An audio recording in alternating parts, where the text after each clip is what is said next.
All right. Hello, ladies, to Pillar 3. We're so excited to have you return back. This is our second week. So Naz and I are so excited to hear your wins, your roadblock, how your week and your weekend went. So let us know. Would love to hear either on the chat or if you want to unmute yourself. Anyone want to go first? Hey, I'll go. It went pretty good. It's harder than I thought it would be because I think I don't eat that much sugar, but it's surprising how much you do eat and when you have cravings and stuff. So, but it's going good. It was hard for Halloween because you're handing out treats and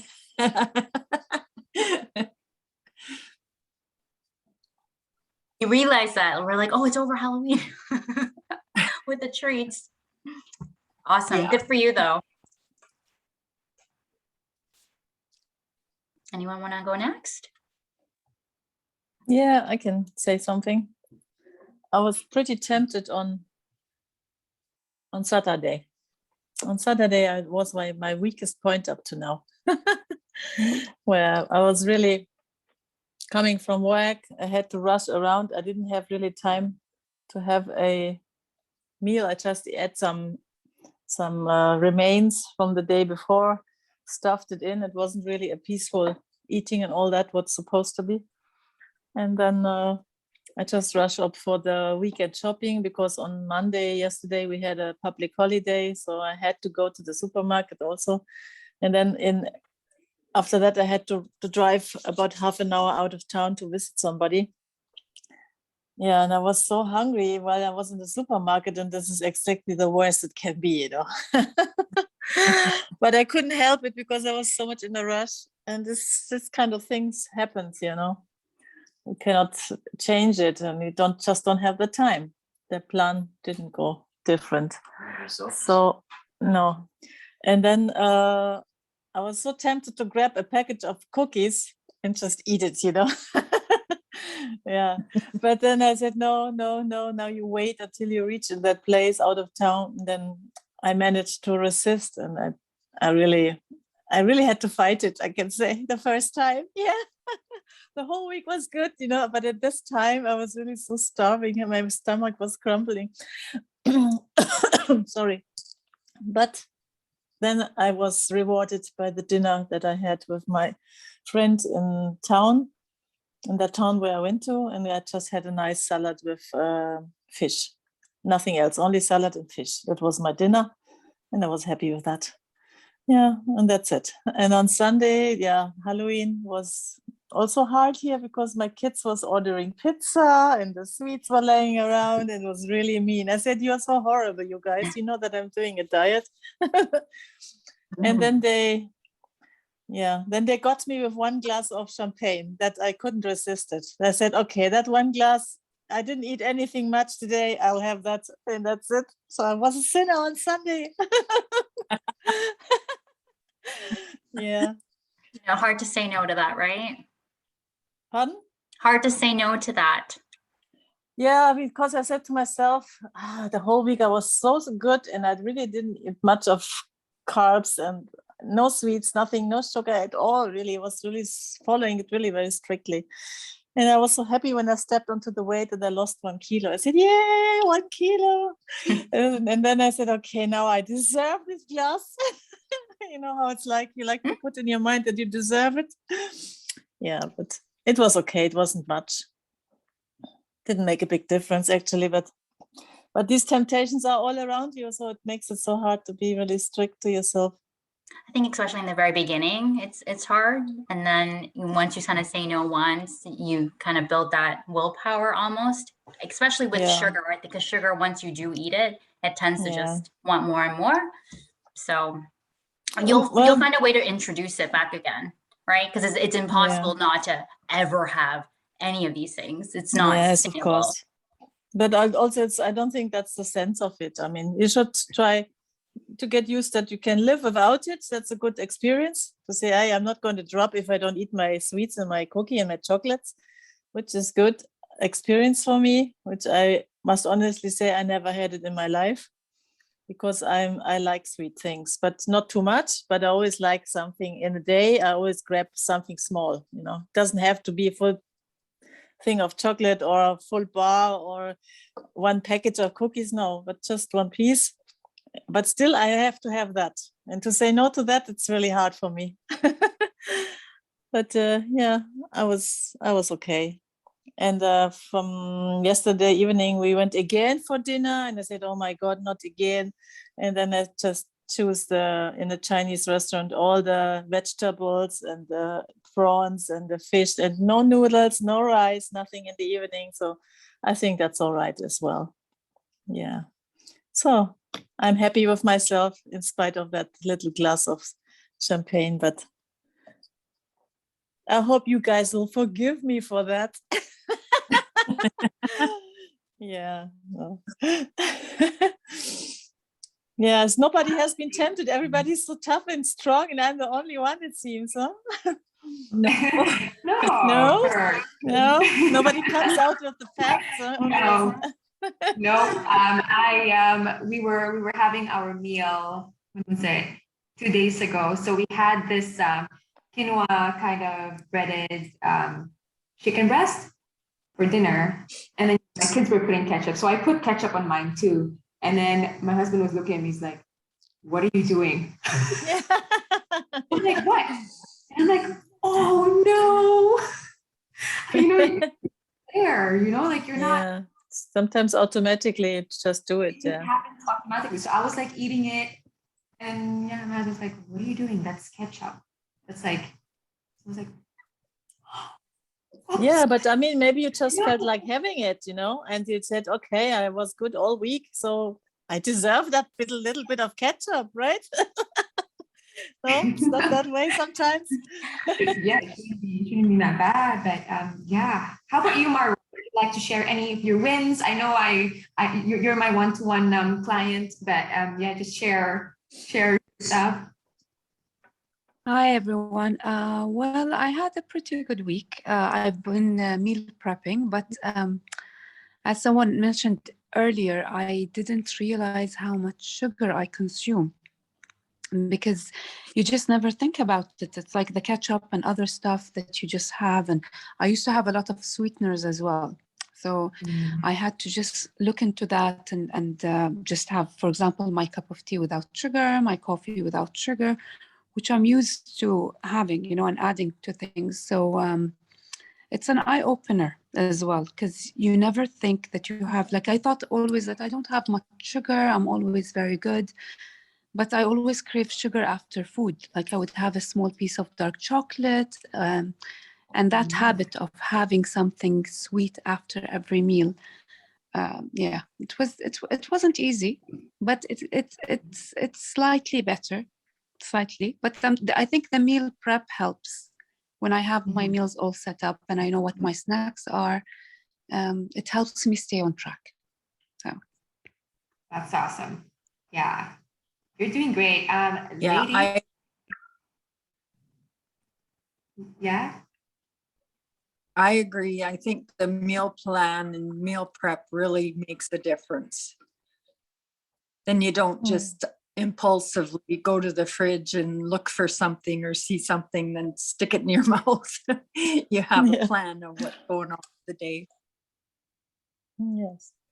Yeah, for sure. Like example, you could, like pick a day. You could pick like Sunday maybe. Sunday could be the day that you prep for the full week, get your planner out. Boom, boom, boom. What food can you cook now that could be ready for Friday that you can put in the freezer? And everything is all ready to go. I love that. I love that kind of space and freedom. Sometimes I like cooking, like with Jacob, because my oldest son loves mixing up stuff and all of that. So I can do fun stuff like that with him. If you have kids, you could do fun stuff in between. It doesn't have to be a hustle every time that cooking every night. You could always prep now. Put it in the freezer, it's all ready. And then in between, you can have some fun cooking in between with kids, with whatever. And then it becomes fun. Like like with Jacob, he loves making banana cake. I don't know why you will never get over banana cake. So every week, we make banana cake, and it's like a fun thing. It's not like, oh, but you have that one day where you're boom, boom, boom, packed, cooked, everything's ready, and you're all set. That way, it's also kind of mental, right? Like, it's like, if you have everything set. And you save time too, right? You're a lot more productive when you batch similar things together, because every single time you start and you stop something, your brain has to reconfigure and has to do things. So you save time by meal prepping. And sometimes I find that even buying produce and washing it and cutting it, even that part saves me a lot of time. Before I even put it into the fridge, I just wash everything and cut that up, because that's what I don't enjoy. I don't mind the cooking part of it. It's the actual prepping and cutting and peeling, all that stuff that I'm like, oh, so tedious. Takes time. That's a good idea, Jeannie. That's a really good idea. And also what Jeannie is going to share today in this workshop is also something that you can organize as well in your life, your sleep, your stress, and all of that he's going to share today. That's also something that you can start focusing on, putting more attention to it. When you meal prep, you can focus now on this one, which is it's very important. If you're on a weight loss, you're on anything, really, you need to be able to understand why sleep and stress and all of this is all connected. Jeannie will take over this one.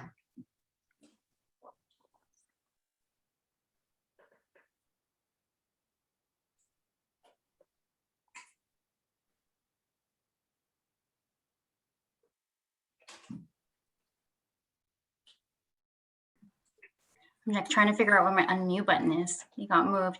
Okay, you guys see my screen this time? Hi. Mrs. Seltzer, mashallah. Okay, awesome. All right, so we are diving into pillar 3. We're already on day 10, which is unbelievable. And this one is all about rebalancing, resetting. And you're probably wondering, what are we rebalancing? What are we resetting?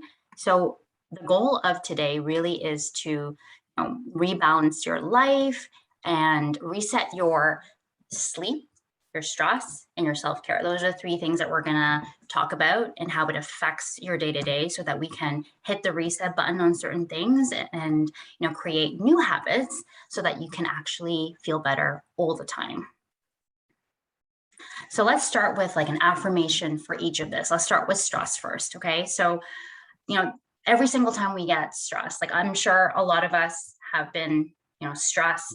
It affects us, whether emotionally, physically, like even when we skip a meal, it also does a lot of physical stress to our body, and even over exercising or over exerting yourself. So many things that we don't know affects like us in terms of our stress. So when that happens, usually having some sort of affirmation or something to help you put things in perspective. So the affirmation I like to use is, today I refuse to stress myself about things that I can't control. And oftentimes we tend to try to worry about things because of a past experience when it hasn't even happened yet. So we're doing all these things to our body, right? We're affecting our health right now with the stress when it hasn't even happened yet. So focusing on what you can control and kind of surrendering the rest of it and waiting to see how that is may be helpful.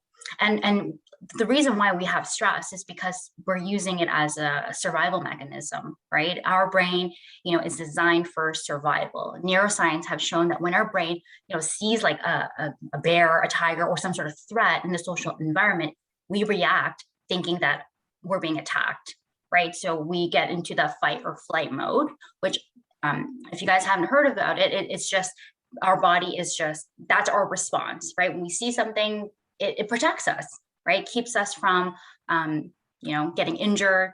But in today's world, right, we're not going to see a saber-toothed tiger. We're not going to see all those things. So we have to find ways to de-stress, right? Amongst the amount of things that we are, constantly being absorbed to or taken in, we need to find a way to de-stress.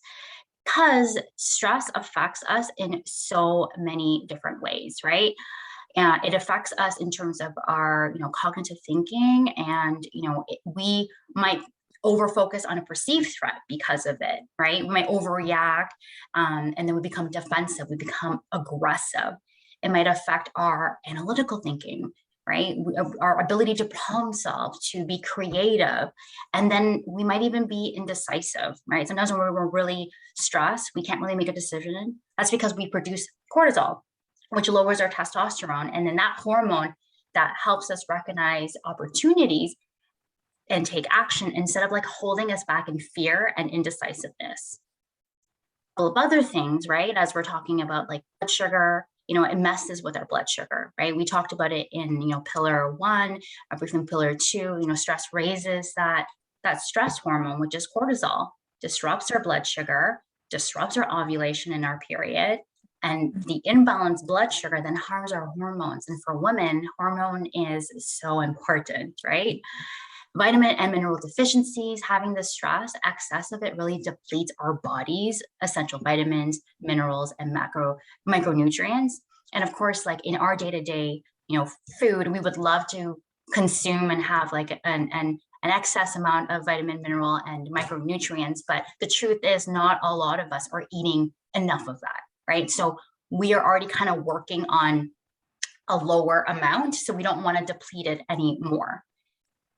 And then also, it disrupts your gut, right? Gut is everything, right? Stress can interfere with the balance of the good and the bad bacteria. And then a healthy gut is critically important for any woman who wants to balance their hormones and, any of the period problems that may come up from it. All right, and I'm sure you've heard, right? Stress. Women tend to put weight around the midsection when they're feeling, stress. We may become overeaters. And that leads me to, the next one, which is the cortisol level going up. And we now have a natural tendency to want to crave for the processed, the sugary. That is what we want during like tension-filled times. And that's why it's sometimes when we're stressed in every regard, right? Like the physical, the emotional, all the things that your body might be feeling like attacked, where you might be holding on to that weight, right? Increased levels of that hormone causes like higher insulin levels, your blood sugar drops, and you constantly crave that sugar and that fatty food or alcohol, right? Whatever you use or crave during that time to make you feel good. Other effects, it also causes your like heart disease, high blood pressure, like all the other things, right? When you're having excess amount of stress, right? All the health problems that come with it. So here are some tips, right? And you can share in the chat, share in the chat, some of the things that you maybe are already incorporating into your life, right? These have been, what Naz and I, we live by in terms of our day-to-day to try to be as calm as possible. Obviously, like we're human too, right? Things happen and we fall into that stress trap as well. But this is what we do to stay ahead of it, to be more proactive, right? So one thing is staying active. So important to, get that movement in. Naz mentioned it doesn't have to be like the HIIT or all these like different like crazy workouts or 2 hours or anything. It could be literally pick something that you enjoy doing and do it consistently, right? And start with like the bare minimum of what you can do and then move your way up, right? And add to it. I usually like to have like a benchmark, like at least to get like 10,000 steps in. If you have like a Fitbit or some sort of watch to track, the amount of steps, you can challenge yourself to do that, right? That usually is how I do it, or scheduling it in and finding when you're most productive or when you have the most energy and getting that workout in during that time will actually supercharge you for the rest of your day. Limiting alcohol, we have a tendency to create alcohol tends to have more increases anxiety, it affects your sleep. Like there's so many different things that alcohol can do to affect your brain and your body. You can, when it comes to caffeine, it may be difficult for some of us to give up caffeine, right?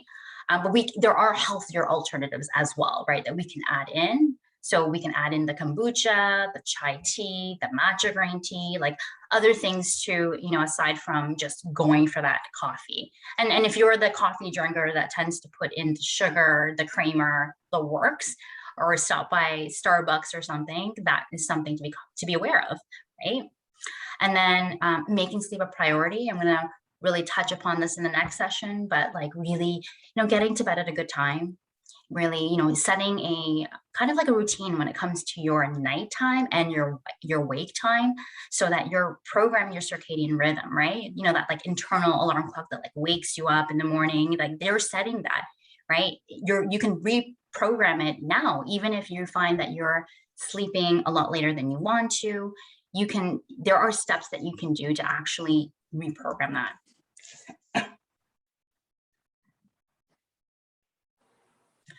So there are a couple of ways. I think I skipped this slide. Yeah, I did flip the slide. I knew it. Okay. More stress tips that I have for you is to limit incoming noise, right? And what I mean by noise is, most of us sleep with our cell phones like right next to us. And as soon as we wake up, our phones tend to be the first thing that we pick up. And what do? We go into maybe our work emails. We go into like, your friend or your coworker left you like, a problem or something that they want your opinion on. So you're already starting your body in that stress mode right off the bat. So learning to limit that noise also helps as well. So maybe not sleeping with your phone, maybe not turning on the news right away as soon as you wake up. Go for something to give yourself that mental timeout. Have a morning routine that involves, some deep breathing, some movement, some stretching, some journaling, like something to really start your day calm versus already right in the get-go, like that the fight or flight response. Like you don't want to already be ready to like, charge or anything. It's so important to also put yourself first, right? Naz and I are moms ourselves, and this is a constant battle for us because we do feel that guilt sometimes, doing something that takes away our time with the kids. But at the same time, we have to understand that we have boundaries too, right? We have to learn to say no, especially when people reach out to us for advice or help, support, right? And not saying yes to too many things that, deep down inside, you're like, okay, am I really wanting to do this? Or am I doing it because I'm worried about the other person's feelings? So it's important to kind of take back your power, right? And reassess what is good for you and not necessarily for other people.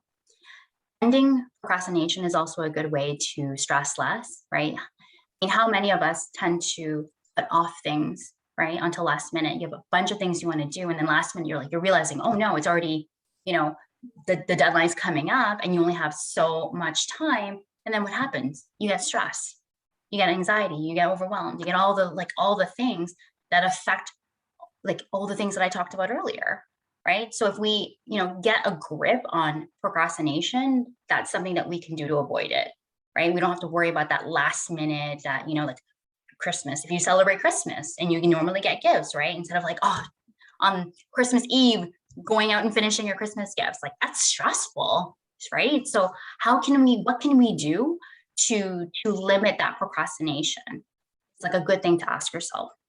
So there are a couple of things that I want to talk about. I want to talk about like, ways that we can also practice being like more stress-free, I guess. And one of it, is mindfulness. And I want to expand on that because, there are simple exercises that we can do in the morning, throughout the day, that doesn't take a lot of time, that can actually do like, excuse me, that can actually make a huge impact. Right? So there's mindful breathing, and mindfulness is really learning to be focused and really present and not letting yourself kind of, have all these different thoughts that you're pulled into, and the monkey mind where you think about all these different things, and all those different things are causing you stress. We want to stay focused and centered in terms of our own breath.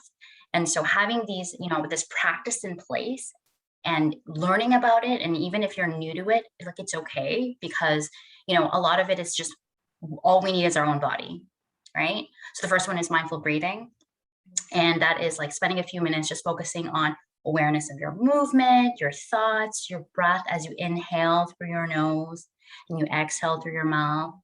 A lot of us, we don't deep breathe like often, right? Like we have shallow breaths throughout the day. We don't think about our breathing. And what that does is that signals our brain that like something is wrong. Like, you know, when you're scared, you know, you tend to all tense up, shortness of breath. But if you exercise deep breathing, you're letting your brain know, hey, everything's okay. You don't have to be stressed. You can let your guard down. And mindful breathing will allow you to do that. Another one is to do a body scan, right? So when you're laying down, you generally focus on one body part at a time. Notice the physical sensations, you know, without judging or reacting to any of them, right? So a typical body scan might be starting at, you know, the soles of your feet, and then progressively moving awareness to your knees, your hips, your back, your belly, your chest, your neck, and your head.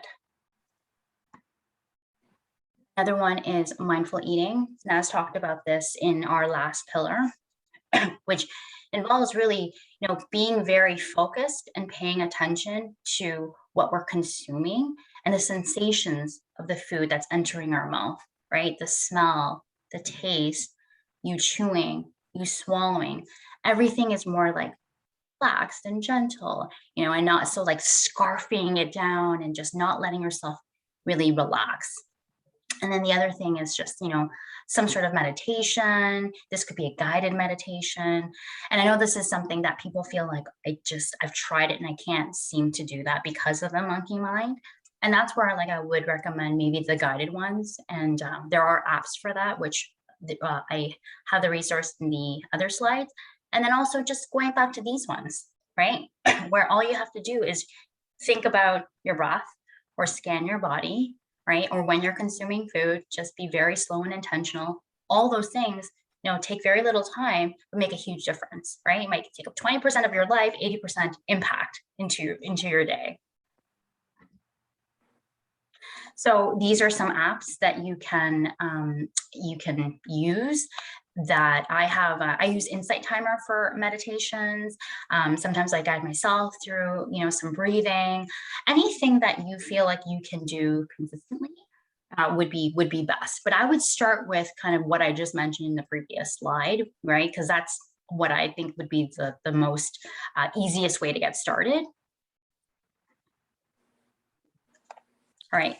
So before I get into sleep, does anyone have any questions about stress? Or are we okay with everything? Just give me a thumbs up. Thumbs up, thumbs up. Okay, good. All right. So sleep. So the sleep affirmation. So today I will make time for good sleep because it is a good form of self-care. So sleep is way more important than you think it is. And I think sometimes people in light of not having enough time will tend to sleep procrastinate, you know, or maybe they're so busy throughout the day, they don't have any me time. And then by the time like everyone else is asleep, that's when it's like, okay, that's my time. And I'm gonna binge watch Netflix or, you know, do XYZ or scroll on my phone. But it's important to, you know, have a good, you know, sleep routine, you know, have consistency in terms of your sleep. And it starts with building routines, essentially, right? So having a morning routine, having a night routine, right? Those are what I like to call the benchmarks of your day, right? Because everything in between is very, very active. And a lot of it is, some things are out of your control, right? So it's again, tending to other people's needs. Maybe you're at work and you have like a boss that's like asking you for a million things. But your morning and your night, that's you, that's your time. That's when you prioritize yourself. You know, you really, you know, allow yourself to build that boundary. And, you know, waking up early is one of the things that, you know, for me personally has been very life-changing for me. And I think that most of what I do is in the morning, but for some, they may not be an early riser, right? So it's something that we can work on, right? And not everyone is built to wake up early, but you can possibly, if you notice that you're snoozing multiple times and you're waking up feeling groggy and just not well rested, like if there are things that you can do within your sleep routine to help you have better quality sleep. And so, you know, waking up early is kind of like the first baby step. And I'll share like one resource that I've been using to really help myself and my clients. And if you notice any of these things as well, like write them down, right? Write what you do that is making you feel the way that you do. What happened the night before? What did I consume? Because even like the food that you consume, all that stuff, and what your activities are, anything that you do basically after sunset affects your sleep. Okay. Sleeping at night is important. If you want to wake up early, of course, you know, your night is where it's at, right? So having that really solid night routine. So for both, what I like to do is have 3 things that I work on for both morning and night that has to do with, you know, movement, something that maybe educates my mind, right? So maybe I'll read like 10 pages a day, something that will allow me to feel really grateful, right? I really like to add gratitude into my practice. So writing down 3 things that I'm really thankful for, and that could happen in the morning or in the night, but I do it consistently. So just like how with a baby, you know, if you were to put them during nap time or bedtime, there's like a set of things, because babies love predictability. There's a set of things that you do with the baby that would help them fall asleep faster. And that's what we're going to talk about here as well, right? And just watch out for any habits that you know cause you to sleep late, right? So if you tend to have the alcohol late at night, or you tend to have the caffeine late at night and all those things, just watch out for that, because that might be why you are feeling the way that you feel the next day, right? So the resource I want to share with you is, and you may have heard of it, Mel Robbins. She has a 5-second rule. And what she shares is the mind goes into autopilot, right? The brain does things to protect us, right? Naturally, our thoughts come in, you know, some things, we tend to choose the path of least resistance, go for the most comfortable. But sometimes it doesn't work in our favor, because we need a little bit of, you know, discomfort in order for us to kind of move past our fears and kind of do things outside of our comfort zone. And our brain has 5 seconds before that part of the brain tells you to go back to bed, to hit the snooze button. Like, oh, that pillow is just so comfortable. The comfortable is the blanket is so warm, all those things, right? But if you wake up and you don't even allow yourself to press snooze, don't even think, you just literally shoot up. You have 5 seconds, like almost like you're taking off a rocket. A rocket's about to take off, and you count down 5, 4, 3, 2, boom, you're up. Get into action, right? Do what you're going to do next by making it as easy as possible, creating that environment for yourself where everything around you is right there. And then before you know it, you're already up and at 'em, right? You're already like doing it, versus rolling around in bed, like asking yourself whether you should or should not wake up, when in that time you could have already woken up and done your morning routine, right? Depending on how long your morning routine is. So this is something that I often share with all my clients, because it really gets you from inaction to action very quickly, and it tricks your brain into thinking like it basically tells them like, no, I'm going to silence you because I know that you're just keeping me comfortable, and right now I choose to get up and do what I need to do.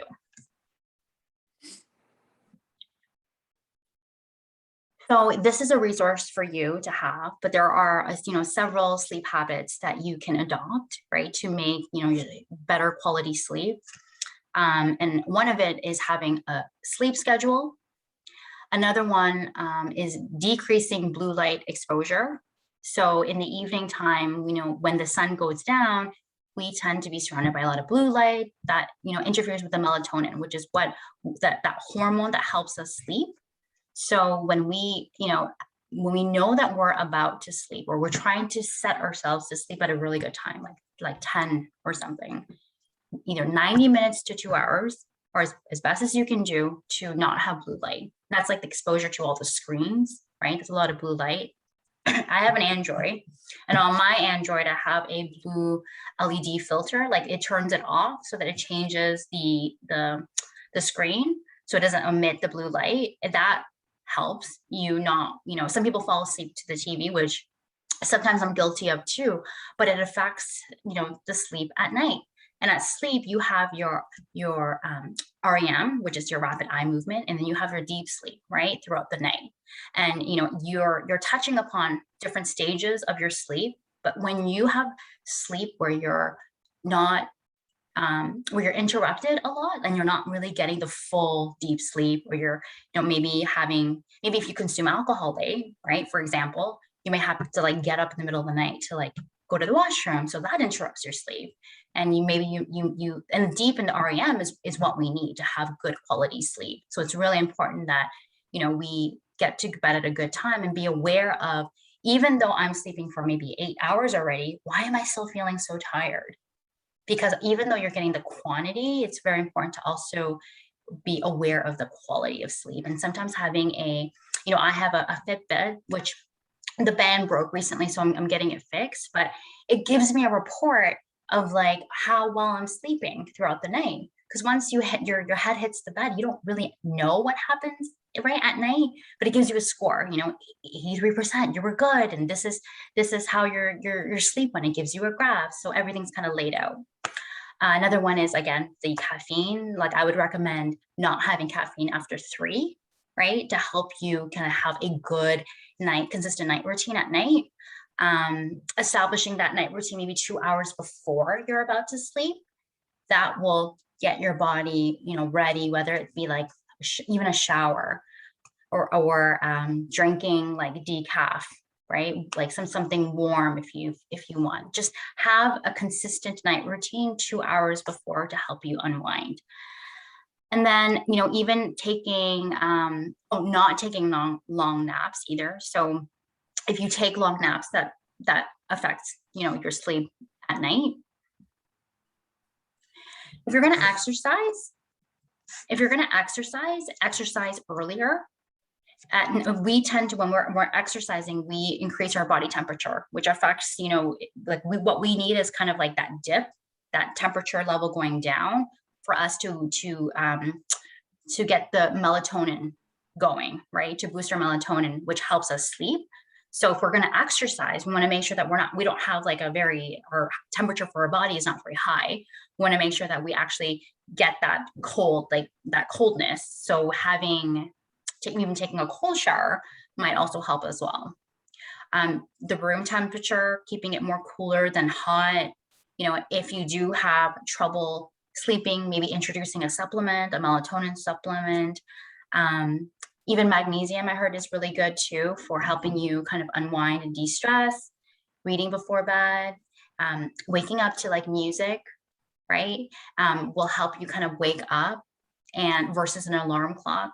Exposing yourself to light right in the morning would help too, to like wake yourself up. So if you're going to use the 5-second rule, then you wake up within 5 seconds, and then it depends where you are in the world and if it's like still dark in the morning. But if it's bright, you can expose yourself to like natural light to like wake yourself up, right? That's how you start to program your sleep. Because if you're already feeling like, oh, I can't wake up early, or, I've been having this routine for so long, how do I change it? There are like little subtle ways that you can make it a lot easier for yourself, right? Where your body will then get exposed to it and get used to it, and you reprogram your circadian rhythm in order for you to just have, fall asleep kind of roughly around the same time and wake up roughly around the same time. And it usually takes 3 weeks. Usually takes 3 weeks in order for us to reprogram and biohack our sleep. So this is just a very similar to what I just said, everything else. So that's for you as well. I'll include this as a resource for you in the replay section of it.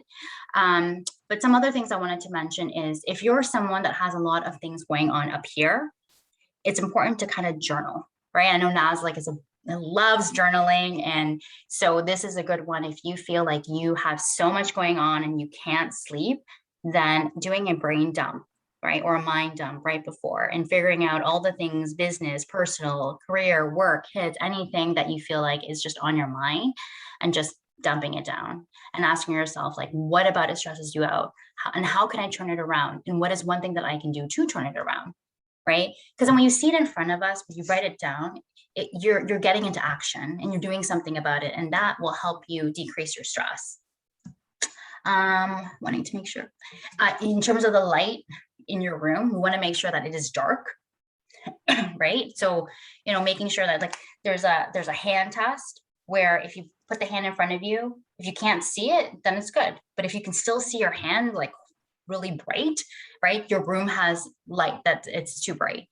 So having kind of like even like a sleeping mask, or if you have a partner who snores, even wear earplugs, like whatever you need to do to ensure that you get good quality sleep is so important. And what I also wanted to mention about sleep is oftentimes we tend to make a decision based on what we want in the moment, right? Like, oh, I really want to unwind. I want to continue to watch the show. And we tend to kind of not just watch one show. We tend to like, we can really go to town with the show and spend hours on it. But at the same time, in the moment, that's how we want to feel because we're like, this is what relaxes me. But when we're not thinking about the consequences of what it's going to do to us the next day, right? So we're trying to stay up late and do what we need to do. But then the next day, it affects our productivity, our stress, all that stuff the next day. So, you got to ask yourself, like, how do I want to feel tomorrow versus how do I want to feel right now, right? Because, even with work, when I think about it, it's like you're staying up late and you're trying to get a lot of work done, right? Just so you can save time tomorrow, right? But then the next day, you're not operating at, 90 to 100%. You're operating at like 60% or even less because of the quality of sleep that you're not getting, right? You're not getting enough sleep. So you're kind of, not allowing yourself to really maximize your potential by doing so. Okay, I'm going to move on to self-care. Are we still good for sleep? Okay, good. All right, self-care. This is my favorite. This is my wheelhouse. Oh, Naz too, both self-care coaches. And so taking care of your mind and body, AKA self-care, is essential for finding balance in life and work. Okay, and a lot of us, kind of misinterpret what self-care is. And, I think it's still very mainstream that people feel the need to kind of say it, but there's a difference for kind of self-care. And there is, self-care that is associated with the facials, the spa, the mani, the pedis, doing your hair, all those things. That's what I call self-maintenance. In my definition, I call that self-maintenance. Those are things that, really have to do with how you look, right? But it's not a way to heal or adjust the way that you feel necessarily. And although all those things actually feel really good, it's not really true self-care if you think about it, right? We want to be able to come from a spot where we're not just running away from things, but we're actually feeling, being aware of it and addressing it, right? And figuring out, what am I lacking? What do I need right now, right? And how can I incorporate more of what I need? And I always learned that the best self-care doesn't always look like what you think, right? It's these like small little things that you can adopt into your life that make you feel good, including sleep, right? As I said in the previous section, sleep is a good form of self-care. As with movement, like all the things that you need to incorporate, de-stress yourself is also a form of self-care. If you're feeling not good, that's when you need to incorporate more self-care. And here is like kind of like a description of all the different things that self-care could look like. It's not just what you think, right? Self-care touches upon so many different things, the physical, right? So this is getting in that movement, taking care of your body, doing whatever you need, going for those walks, maybe helping your digestive system after you eat, right? And where maybe it's yoga or how you eat, right? Whatever it is for your physical body. There's a psychological self-care, right? And it's becoming more in tune with your emotions, checking in with yourself. We're on autopilot a lot. And when we're on autopilot, we're just doing things because we're so conditioned to do it. But when things come up, we're not checking in with ourselves to ask ourselves whether it's okay or not. We're not being mindful of those triggers. So you have to, and that's where the journaling comes in, right? That's where the mindfulness, the meditation, being creative, all those things come in for you to be more aware. Then there's the spiritual self-care. It's finding ways to nourish your soul. You're striving for that inner peace. You're seeking to find purpose, meaning in life. And this could also be, meditating as well, walking in nature, just exposing yourself to natural light. Then there's the intellectual self-care, which includes doing things that challenge you, nourish your mind, expands your knowledge. And this is that reading, right, that you could incorporate in either your morning or your night routine. Maybe it's learning a new language or watching a documentary. And then lastly, there's the social self-care, which is what we feel like we've really lacked the last little bit, being connected with other people, physically being in the same room.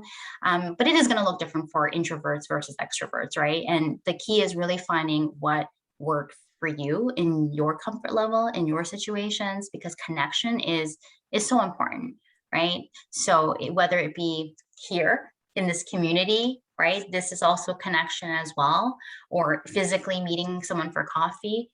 Ask yourself, what type of self-care am I lacking? Am I doing any of these things, right? Because that is a result. If you're feeling any of the physical things, it's one of the self-cares or more is not being met, right? Because self-care touches upon a lot of different hormones, right? Like it touches upon the reward, the love, your mood, your pain, and those activities that I have here.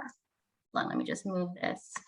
The activities that we have here are things that we can do to help increase our dopamine, our oxytocin, serotonin, right? These are all like the dopamine is like the happy chemical, right? These are the things that we feel rewarded once we do XYZ.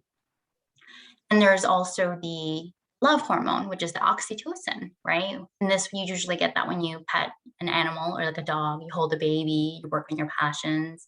The serotonin has to do with your mood, right? To help you, like the meditating, being in nature, the running. And then lastly is endorphins, and that's what you get from exercising, laughing, watching something funny. So you're probably wondering how to fit self-care in your routine, especially when you're already feeling, quite burned out or like really taxed on your time. And, it's important to really understand that self-care, has to be something that you foresee as, what you need to do to be proactive with your health.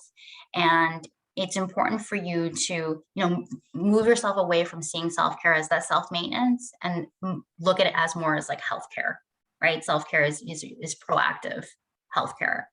So for me, when I talk to my clients and they tend to feel like, oh, okay, you know what, like, how to, they always ask like, how do I stay motivated? How do I, build that consistency in? And, to be honest with you, motivation is something that we shouldn't rely on, because motivation, like we're not always going to feel motivated 100% of the time. There are times where we're like, I don't want to do this. But what's important is to go back and create your why, right? Why do you want to do this? Right? Why do you want to feel this way? Why? Like there's a higher reason than just I want to look good and fit in my jeans, right? There's more to that than that, right? You want to live like very long, but it has to be bigger than you, right? Where you're like, you go back to it where you're like, okay, I'm not feeling it, but I really want to feel like XYZ. So I need to do what I don't want to do, but I'm going to do it anyway. And then what naturally happens is if you do it, even if it's the bare minimum, even if it's like the least amount of, exercise, for example, that you can put in, it's still at least something that will give you that positive reward of some sort. And then that also will help you drive you to the next, activity that you incorporate, or the next time you don't feel like doing it, like maybe you'll want to do it more because your mind will remember how you felt when you did exercise, for example. Another thing is that accountability, the community, that is very important, right? And we tend to, when we're surrounded with like-minded individuals who share the same goals as you. And I, recently went back to a physical gym just for a little bit, and I miss that like energy when you're like in the room with other people who are just like really, really into it and hardcore, it's like it pumps you up. So, you know, getting accountable with someone who either shares the same thing as you, or even hiring a coach to really be about you, right? Set that reminder for yourself, or, you know, buddy up and do it with someone else. Another thing is to plan for it, right? Calendar it in as if you would any other appointment, right? Plan it, and then be present while you're doing it, right? Don't just, if you're going to exercise, if you're going to journal, if you're going to do all these things, be present. Take advantage of every single opportunity that you're doing, like with it, so that you're reaping the full benefits. If you're going to go to a gym and you're just going to do like, just go through the motions, you're not going to do it again, you're not going to do it like, you know, putting your all in, then you're not going to see the benefits that you want to see for you to continue to, you know, want to do that and be consistent. And I think a lot of people, you know, find consistency really hard because it's really boring, right? The what's that word, the monotony, or like it's the same thing over and over again, right? Meal prepping every Sunday and doing this and doing that.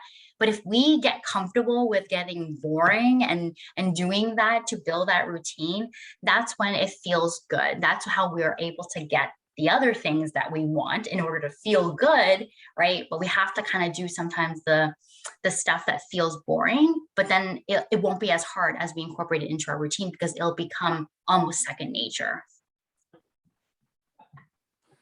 I'm almost done. We're nearing the end. So just a few more slides. So self-care can also look like, you know, I've talked about, you know, journaling, talked about movement, but there's also like affirmations. We've been doing affirmations throughout, right? Or like some sort of like visualization, something that you can say to yourself, like, I am happy and grateful when, right? And that turns things around for you in your head, right? It makes you, it elicits like positive feelings when you start to think about things that you're grateful and happy about. And, you know, the last slide I want to share with you is sometimes self-care could also be about the things that aren't as happy-go-lucky, right? There's some like hard truths about self-care that you may encounter as well. And, you know, one of it is that, you know, you may disappoint some people if you decide to prioritize yourself. Maybe some people might think like, have their own opinion of what that may be, or maybe try to make you feel guilty about it. Another thing is, you know, maybe self-care often means doing what you don't feel like doing, but know that you need to do it to benefit your future self, right? Maybe you don't want to go to bed at this time, right? But at the same time, you also want to have a really productive day. You also want to be energized throughout the day. What happens when you're tired is you tend to go for the sweets. You tend to go for the processed goods. You tend to go for all these things. Like everything is connected. When one thing is lacking, it interrupts your sleep.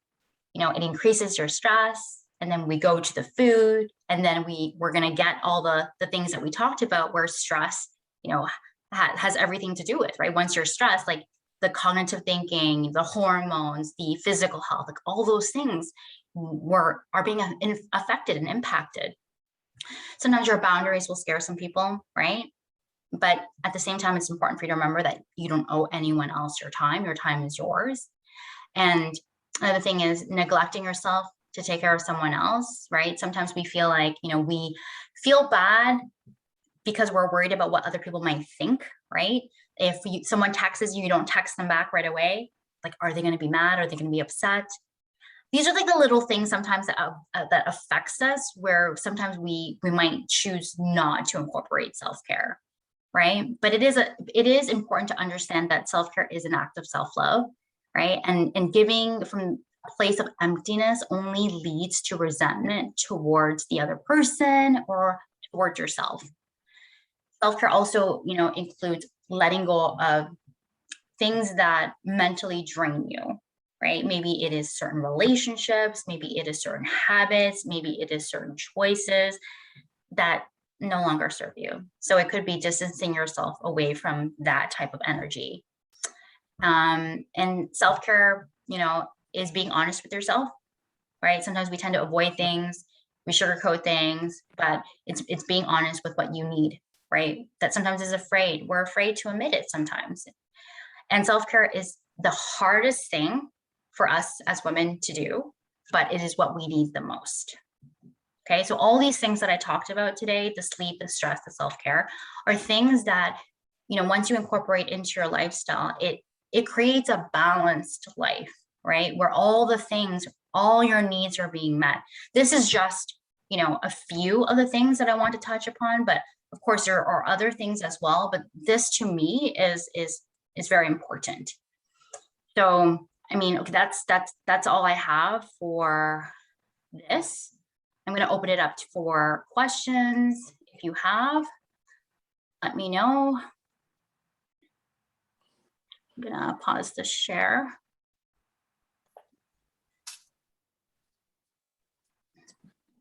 Okay. You guys have questions or anything? I like your description of a busy mind. I like the monkey brain. Yeah. And another thing I think that I've learned in the last while, and it sort of came from Facebook, is I think it's a self-care thing, is it's okay to not be okay, but you can't, it's okay for the moment not be okay, but don't live that moment forever, kind of thing. That's I think really insightful for me. That's awesome. Yeah, it's a big mindset shift, right? To really come to that conclusion that it's okay to not, to be in discomfort temporarily, and then get to a place where your future self will actually benefit. So that's a great takeaway. Yeah. Can you hear me? Yeah, I can hear you. Yeah. I can just agree with Shelley. I don't know, I forget her name. Yeah. Shelley? Yeah. Yeah. Sorry. I exactly felt, I almost wanted to say the same thing in another way, because I noticed now from all what I hear from you that myself, I also get myself actually to some kind of a, how can I say it? A slight letting go depression, so to say, since Corona time.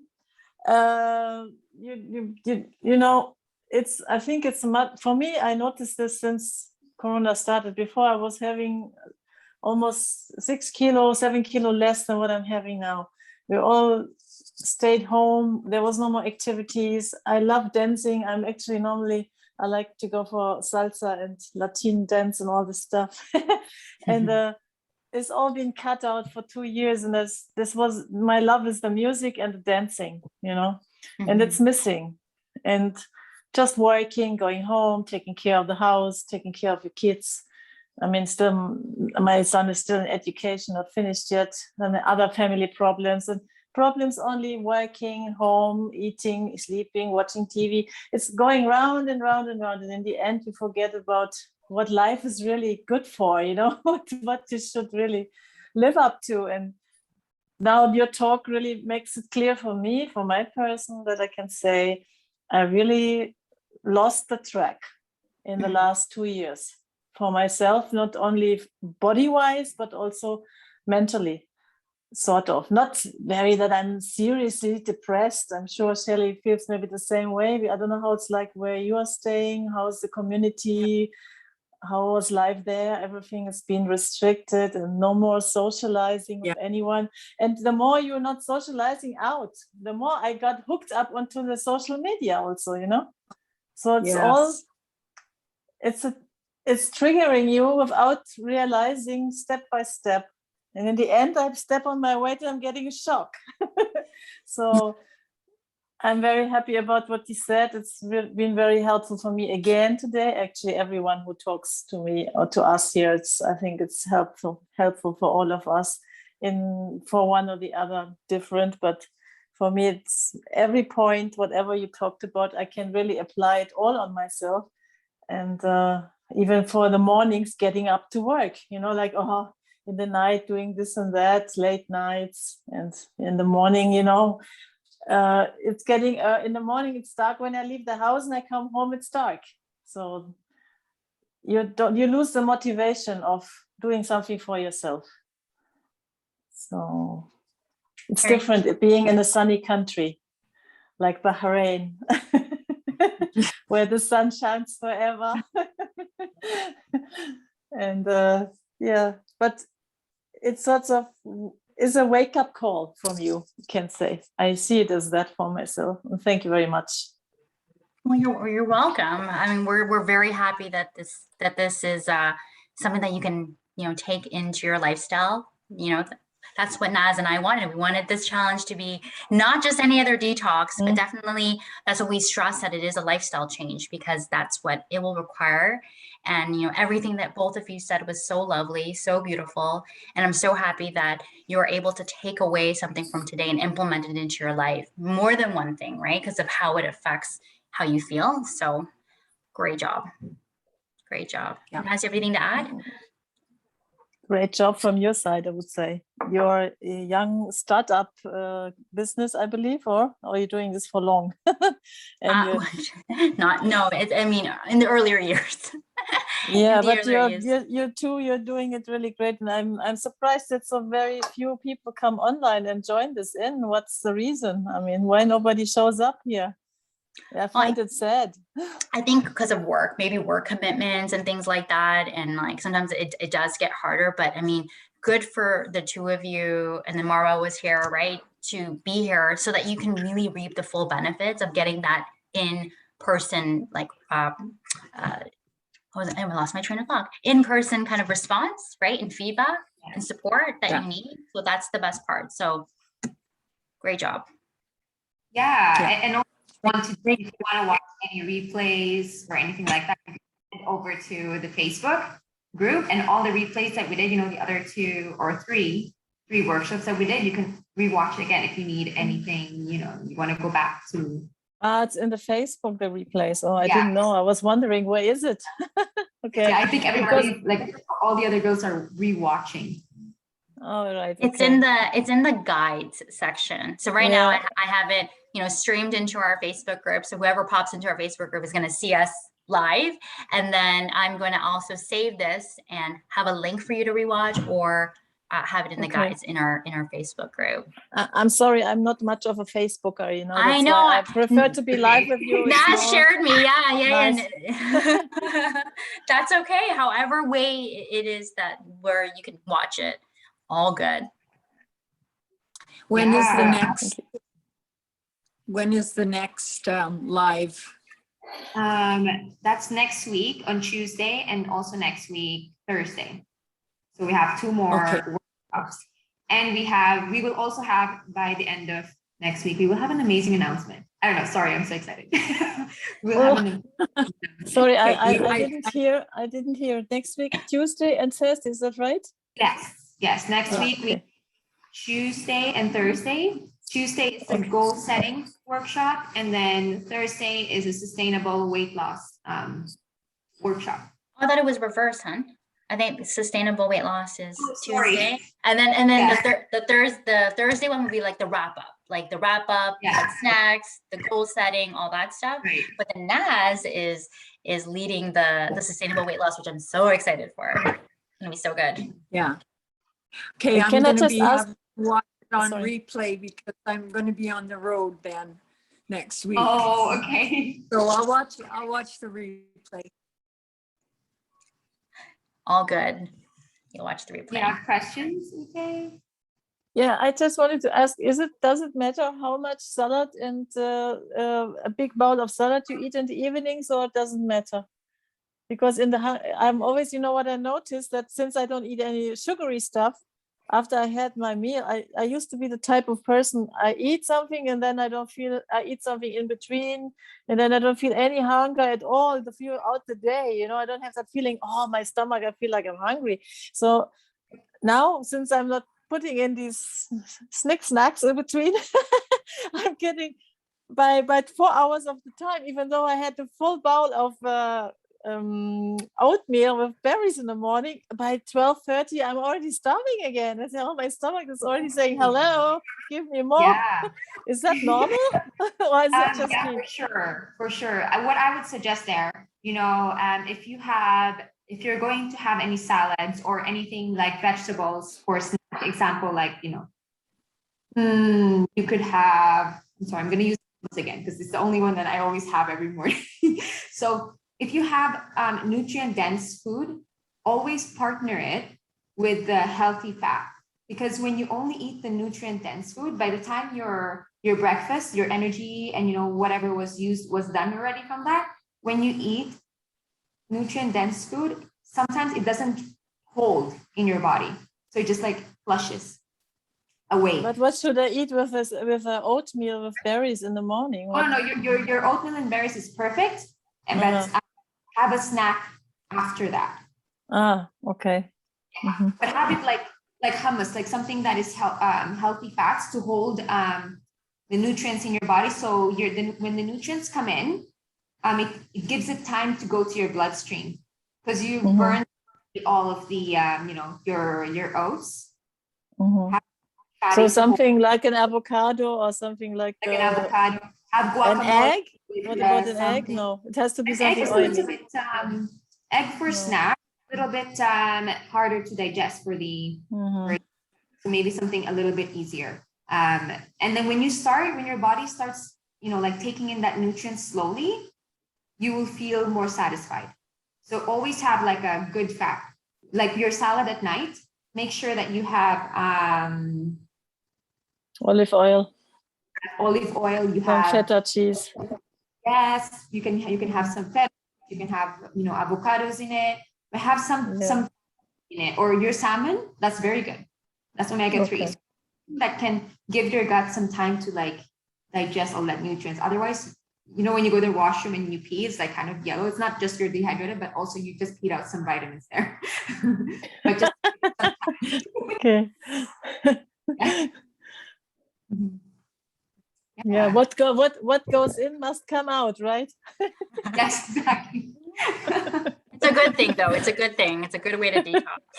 All right. If you guys don't have any other questions, we're going to wrap up today, but we're so happy that you guys are able to join us live. If any questions, and even anyone who's watching the replay, please comment on either, Coach Catalyst or the live here, and let us know how we can support you. We are right there with you every step of the way of this challenge. Thank you. Hey, thank you. Everybody's cooking. Wow. Everybody's like turning into like these amazing meals and chefs. And I'm like, oh my goodness. Today I didn't get time to share the meal because I came home from work late and I didn't really have time to share a meal today. But that's okay. Maybe I'll add it up later. Yeah, for sure. Okay. Great job. Take care. Bye. See you later. Bye. Bye. Bye.